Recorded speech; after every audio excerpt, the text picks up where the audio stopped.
Hello friends, নানান ব্যঞ্জনে তোমাদের সকলকে স্বাগত জানাচ্ছি। দূরের বন্ধু, কাছের বন্ধু সকলকে। দেখো, এখানে আমি কিছু মাছের পিস নিয়েছি। তো এখান থেকে দুটো মাছের পিস আমি ভেজে নেব, বাকিগুলোকে আমি রান্না করব। তো ভাজা খাবার জন্য নেওয়া হয়েছে হবে দুটো মাছ। আর এখানে আমি দেখো, এখন এখানে কটা 6 পিস মাছ নিয়েছি। এখন এগুলোকে আমি লবণ, হলুদ আর সরষের তেল দিয়ে একটু মাখিয়ে নেব। এখন এগুলোকে মাখানো হয়ে গেছে। এখন এর মধ্যে একটু সরষের তেল দিয়ে দিচ্ছি, দিয়ে এখন ভালো করে মাখিয়ে রেখে দেব। আর এখানে হচ্ছে কাঁচা লঙ্কা আর আদাটাকে একটু পেস্ট করে নেব। আর এখানে দেখো, কড়াইতে আমি তেল দিয়ে নিয়েছি, তেলটা গরম হয়ে গেছে। এখন এর মধ্যে মাছগুলোকে ছেড়ে দিচ্ছি। এইভাবে সব মাছগুলোকে ছেড়ে দিয়ে মাছগুলোকে আমি ভেজে নেব। তো মাছগুলো ভাজা হয়ে গেছে। ওই কড়াইতে আমি একটু কালো জিরা ফোড়ন দিয়ে নিয়েছি অল্প, তো আর একটু দেবো। আর এখন এখানে শুকনো লঙ্কা আর তেজপাতা দিয়ে দিলাম। আর এখানে একটু পেঁয়াজ কুচি আর পেঁয়াজ কলি, এই দুটোকে এখন এর মধ্যে ভেজে নিচ্ছি। তো ভালো করে ভেজে নিয়ে এখন এটাকে আমি একটু উঠিয়ে নেব। উঠিয়ে নিয়ে কড়াইতে আর একটু তেল দিয়ে দিলাম, দিয়ে এখন এখানে পেঁয়াজের পেস্টটা দিয়ে দিলাম। পেঁয়াজের পেস্টটা দিয়ে ভালো করে এখন ভেজে নিচ্ছি। আর এখন এর মধ্যে দিয়ে দিব হচ্ছে আদা আর কাঁচা লঙ্কা বাটাটা। এখন এর মধ্যে আদা কাঁচা লঙ্কা বাটাটা দিয়ে দিলাম, দিয়ে পেঁয়াজের সাথে ভালো করে মিশিয়ে নেব। আর এখন এর মধ্যে টমেটো পেস্ট দিয়ে দিলাম, দিয়ে এখন এই তিনটাকে ভালো করে মিশিয়ে নিচ্ছি আর একটু ভাজা ভাজা করে নিচ্ছি। তো এইভাবে একটু ভাজা ভাজা করে নিয়ে এখন এর মধ্যে একটু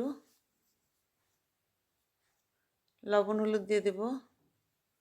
লবণ হলুদ দিয়ে দিলাম, লবণ হলুদ দিয়ে ভালো করে মিশিয়ে নিচ্ছি, ভাজা ভাজা করে নিচ্ছি ভালো করে।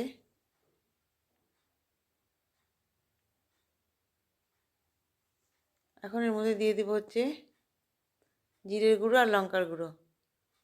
জিরের গুঁড়ো আর লঙ্কার গুঁড়োটা দিয়ে ভালো করে ভেজে নিচ্ছি। এইভাবে ভালো করে ভেজে নিয়ে দেখো, মশলাটা ভাজা ভাজা হয়ে গেছে। এখন এর মধ্যে দিয়ে দেবো হচ্ছে একটু টক দই দিয়ে দিলাম। টক দইটা দিয়ে ভালো করে একটু মিশিয়ে নেব। এভাবে ভালো করে মিশিয়ে নিলাম, নিয়ে এখন এর মধ্যে পেঁয়াজ কলিটা আর পেঁয়াজ ভাজাটা দিয়ে দিলাম, দিয়ে এখন এর মধ্যে মিশিয়ে নেব। নিয়ে সামান্য একটু গরম জল দিয়ে দেব। তো এটা বেশি ঝোল ঝোল করবো না, হালকা ঝোল ঝোল করবো। দেখুন, এটা কষে গেছে মশলাটা। এখন এর মধ্যে গরম জল একটু দিয়ে দিলাম।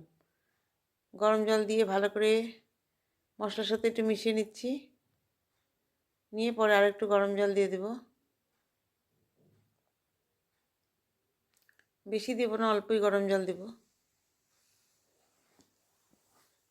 দেখো, পরে আর একটু গরম জল দিয়ে দিয়েছি, দিয়ে এখন এর মধ্যে একটু ফুটে উঠলে মাছগুলোকে দিয়ে দেবো। দেখো, একটু ফুটে উঠছে, এখন মাছগুলোকে সব ছেড়ে দিচ্ছি। তো সব মাছগুলোকে ছেড়ে দিয়ে এখন একটু ফুটিয়ে নেব।